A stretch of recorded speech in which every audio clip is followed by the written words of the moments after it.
Hi everyone, it's Verdelus again. Thanks for checking me out on this video and for diving into this amazing language of astrology with me. In the last video we discussed how much clarity we can gain by accessing these other parts of your birth chart to understand your relationship intent. We talked a little bit about the moon and our emotional needs, the sacred masculine with Mars, and a lot about the sacred feminine, Venus. And we talked about her position in a few different signs, Scorpio and Aquarius, and how different that version of the goddess is. So I wanted to talk to you a little bit more today about these different versions of the god and goddess, but also go deeper and explore how we may project this other part, this inner beloved that we have within us, and what tools we have using astrology to integrate this inner half. I also wanted to address some major transits in the sky during 2012 that are really going to test the integrity that we have within our relationships. This summer I was really blessed to officiate my first wedding ceremony. It was quite an honor. It was for my sister, Jennifer, and it was a beautiful evening. I had the pleasure of helping to choose the best wedding date and time. This is a practice, one of the most ancient practices in astrology, called electional astrology, choosing the appropriate time for the beginning of an event, in this case a wedding. Didn't have a lot of options, but it turned out really well. Everybody was raving about how much really juicy energy, loving energy was there, just everyone having a great time. And it was a night when the moon and Venus were conjunct in Leo. So very playful, very celebratory. And it's been amazing. A really interesting phenomena since then. A lot of my friends, four actually of my best female friends, since then, actually since 11-11-11, that sort of oneness portal that we entered, four of my best female friends are getting married.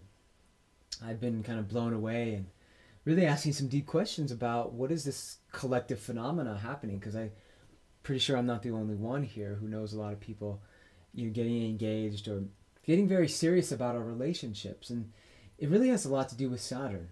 I wanted to mention that to you today. Saturn's been in Libra for the last almost 2 years, and I wanted to introduce you to Saturn, what he's initiating us through in the sign of Libra, and then go deeper into this god and goddess. So I wanted to actually show you this portrait of Saturn. We looked at one of Venus last time, and give you some of the key words for Saturn. We see the rings of Saturn, we think of structure, we think of something beautiful and ordered. Well, that kind of beauty and order comes through discipline, hard work, focus. And that's what Saturn asks us. What or how do we want to be responsible and accountable in whatever sign that Saturn is in? Right? So he's in the sign of Libra, the sign of partnership, equality, balance. So Saturn is really asking, what are we willing to commit to be a disciple towards in our relationships? What kinds of intimacy do I want to mature? And who I want to work hard at? And where are my boundaries and limits in relationships? This includes conditions I put on relationships. So we can see this transit of Saturn and Libra as asking people to get very serious about their relationship intent and what we're willing to commit to. And in addition to this transit this year, we also have Mars going through Virgo and going retrograde. And Venus going retrograde later in the year, earlier in the summer, in Gemini. Well, Venus and Mars are the god and goddess, and they're both going retrograde. And retrogrades really make us reflect internally on what motivates us with those parts of who we are. In this case, the goddess Venus, the god Mars. Our drive and masculine energy, our sexual nature with Mars we're going through a questioning and an interrogation about, are we being discerning enough with that energy? And with Venus, how do we attract energy? How do we magnetize? What is our community of love really like? So these retrogrades are really going to test this integrity in relationships this year, and that's why I wanted to share some of these teachings today. This is really where astrology can really help us out. To walk boldly, confidently into these relationships that are not easy sometimes. And our goal always is to shed these old stories. This old baggage of who we were in another relationship. And really kind of shift the paradigm, move into freedom in our relationships, and discard these projections of what we think this connection should be, what we like it to be. And it's this aspect of projection that I wanted to teach you a little bit about today through this lens of astrology. But before I do that, I wanted to address what maybe some of you are thinking.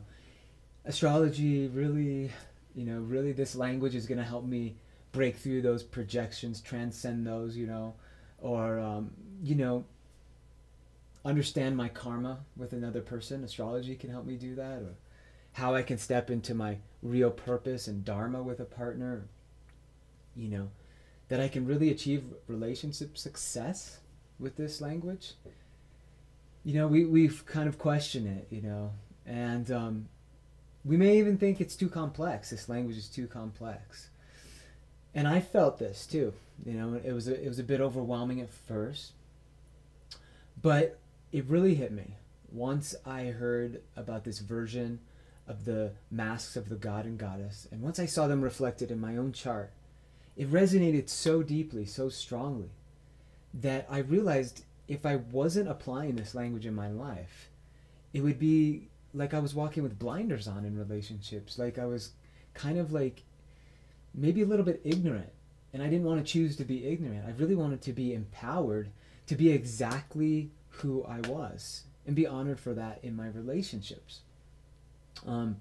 So this vocabulary opened up and has allowed me and a lot of people who have applied this language to dive deeper into their relationships, to be more aware in the process.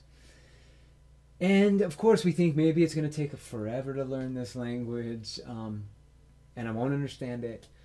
But trust me, you already know the language, and you are this language.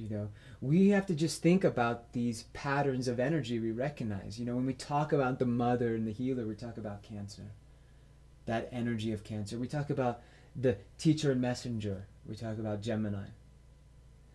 Or the devotee, the sacred servant, Virgo. The performer, the creator, Leo. The gypsy, the pilgrim, Sagittarius. The artist, Pisces. These are archetypes. These are primal patterns of energy. And they seek to be expressed in our relationships. Like any language, it just takes a little bit of guidance, a little bit of mentorship, a little bit of practice. And this is why I coach couples and individuals in applying this language in their life. This is why I'm going to be teaching the Art of Partnership online webinar course. And it's why I'm sharing these videos with you.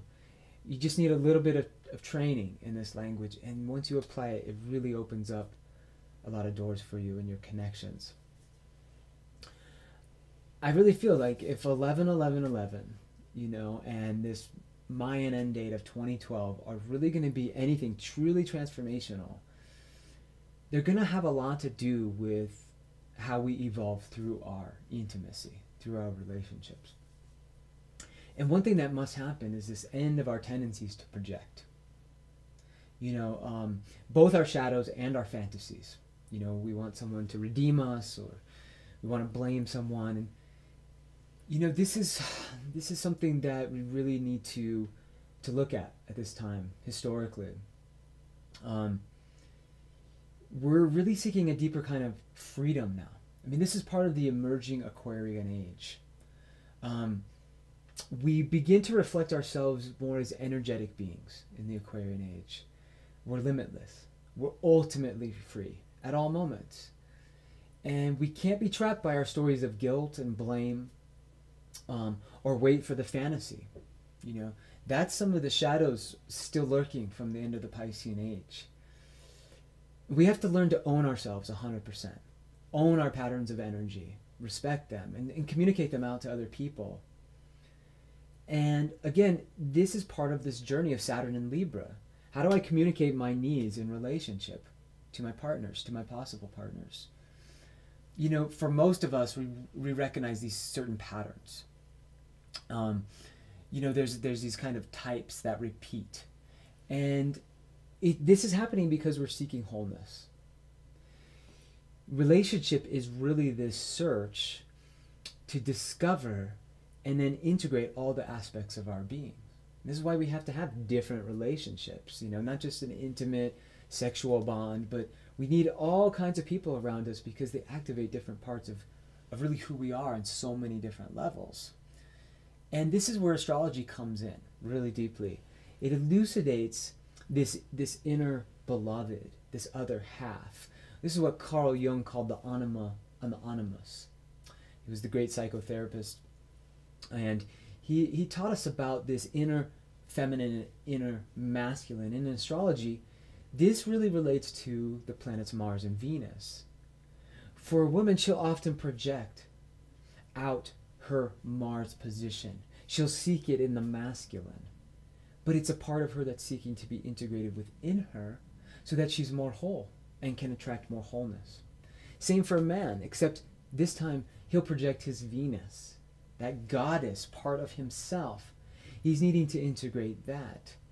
Again, this is why this language becomes so important, so that we become whole first and will attract wholeness instead of feeling incomplete and attracting someone else who's incomplete, and then it gets very messy. So I wanted to give you an example. We're going to return to the mind maps that we used last time. And so let me pull up this mind map here. And there it is, Venus in Cancer. That's what I wanted to show you. We're going to pretend for a moment that you have Venus in Cancer. Maybe you're a woman, you have Venus in Cancer. We're going to talk about this version of the goddess and how different her version of the god is in this example. So we're looking at this version of the goddess, of the sacred feminine, Venus in Cancer. Well, Cancer is the archetype of the mother, the nurturer, right? So let's go in a little bit more here for you. You know, this goddess is very sensitive. She's very empathic. She has this kind of gentle, slow, nurturing quality. And ultimately, her goal is to most likely be a mother, build a home, have a really strong domestic sphere. You know, she's a nurturer. And she actually looks forward to those sleepless nights of parenthood. So this domestic quality, this nurturing quality, imagine for a minute, if you will, that this woman who has the Venus in Cancer, maybe you're this woman, she also has her Mars, her sacred masculine, in Gemini, the sign next to Cancer. Well, let's look at this for a minute. Here's Gemini, the twins, right? Wow, now this is a very different sign, different pattern of energy, still present in this woman, and very important in relationships. This is an essential part of who this woman is. It's her sacred masculine half. And it really doesn't have a lot of desire for family. Mostly because Gemini is a playful youth itself, right? It's a traveler, it's moving around a lot, it's shape-shifting a lot. There isn't so much consistency. Gemini is gathering information, you know, it's open, excitable, intelligent, scattered, you know, nervous. And it needs to be busy, it needs to be spontaneous, multitasking. And this carries over into relationships. There's a need primarily for diversity for Gemini. And Gemini is the curious cat of the zodiac. So it tends to have multiple lovers, more polyamorous sign by nature. Well, this isn't so conducive to the domestic maternal yearnings of the Venus in Cancer, right? So this point is really important because there's a friction here internally in this woman. Here's her goddess in this slow, Cancerian home environment, and this Mars in Gemini, very active, very open, very playful, many partners possibly. How does she reconcile these things? What will tend to happen is that she'll project outside of her this Mars position in masculine energy that she attracts. So she'll be saying to herself, why do I always attract these men who are running around, they're polyamorous, they want to have all these different relationships, they're traveling all the time, they're not at home, not fulfilling my needs as Venus in Cancer, right? She may not know how to speak to those needs exactly, but those needs are there. So this becomes really important that this woman learns how to integrate this messenger, storyteller, shapeshifter inside of herself, so she becomes more whole. This is a process of merging the masculine and the feminine, the divine God and goddess. This is not an easy process, sometimes, and at times we can feel really insane in this whole experience, because we have to learn how to discern who's speaking when and how to communicate that to our partners. To our partners, sometimes we can look very insane if we're saying this, I need to be home, I need you to nurture me, but wow, I really love doing all these different things and have all these different connections around me. Well, inside we can look inconsistent to ourselves, and then that can come out to our partners. This isn't unique, this kind of story. It's very, very common. We all have these different voices inside of us. In fact, one of my survey respondents, my Art of Partnership survey, said something that I thought was very powerful in this context. And she kind of expressed this concern. My greatest concern is finding the one when there are so many ones whom I resonate with or are attracted to. And she said, but who is my best match for partnership in sharing the adventure of building a life and a family? This is exactly what we just described with this sort of Cancer Gemini struggle. And it's not just those signs. This story of sort of the monogamous, more long-term, polyamorous, more, short-term maybe. This is weaving through many of these signs. And it's, again, one of these questions that Saturn in Libra is asking us. The Mars retrograde this year is going to ask us. In fact, it happens just at the beginning of the end of January. And this Venus going retrograde in Gemini in June. She's going to be connecting us to a lot of different people. So I wanted to address this other comment from one of my survey respondents. She asked, how can we support another while also being fulfilled, fully empowered in our integrity, in our own personal relationship intent? Well, this is another really, really beautiful and important question. For me, once I learned my Mars position, the version of the sacred masculine, it was like I finally discovered how I could. It was like this language suddenly arrived, and I had always known this, of course, but it wasn't. There wasn't a way for me to really communicate that this was like an essential part of who I am, and what I wanted to be honored for. But over the years, with my partners now, I found that this essential God aspect of my being, I've been able to call it out now, to ask for it, to see if it's going to be honored by my partner. I know it needs to be respected and nurtured by another.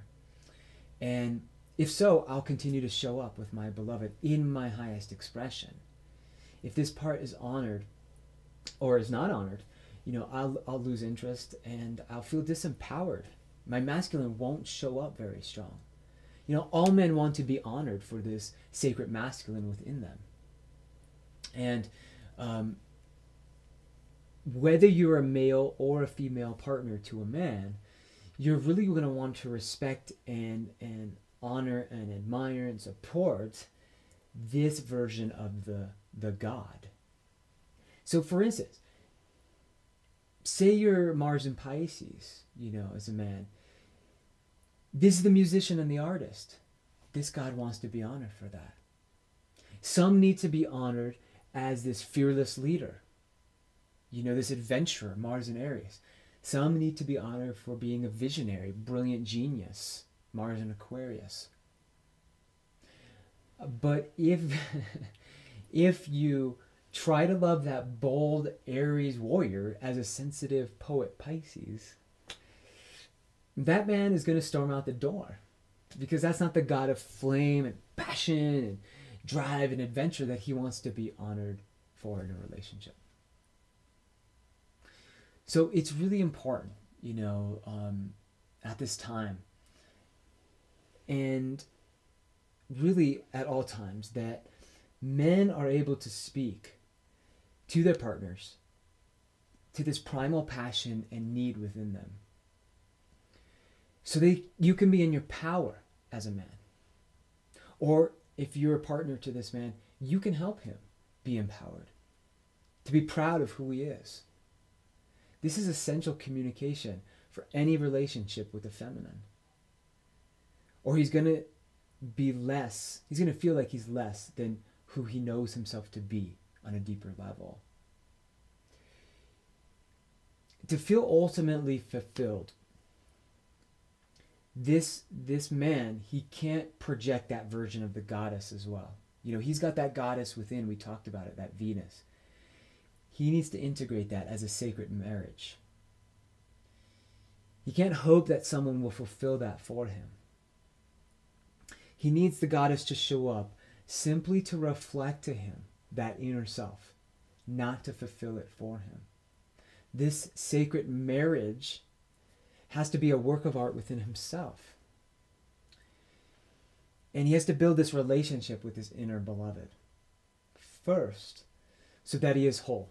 And like we were saying, will attract another whole being. I really don't believe we have to suffer in relationships. Of course, there's wounds that come up. There's certain pains. We're trying to decondition ourselves, you know, from all of these past things that we've learned that are not healthy for us anymore. We need a certain amount of mystery in our lives, you know. But this mysterious uncertainty, it simply requires a language to help us navigate. I've been really blessed over the years to be able to apply this wisdom of astrology, the celestial wisdom, to my relationships, usually from the beginning. And it's really helped us both enter our sacred union with full consciousness, with full intention, with clarity. Like really putting everything out there on the table for us to play with. This is who's showing up. This is who needs to be honored. And in this way, we've really been able to assist each other's soul growth. A lot of information again here today. I really want to thank you. Thank you again for showing up, for paying attention to this, for opening up to this language of the soul, of the stars. I hope you'll join me next time. There's going to be one more video that I'll share with you. We're going to discuss sex. We're going to discuss security. We're going to discuss soulmates and explore karma mates. And address this question, you know, from my surveys. Is there really a right partner? Can any of us be that for anyone else? Very good question. And I'm going to tell you a little bit more about this upcoming Art of Partnership webinar online. I'm really excited about it. It's going to be a great class. And I'm really excited to share this language with you right at the beginning of 2012, this magical and transformational year. It's going to be challenging, it's going to be inspiring, and I'm excited to share it with you. So I give you thanks and bless you at this time in your life. Namaste.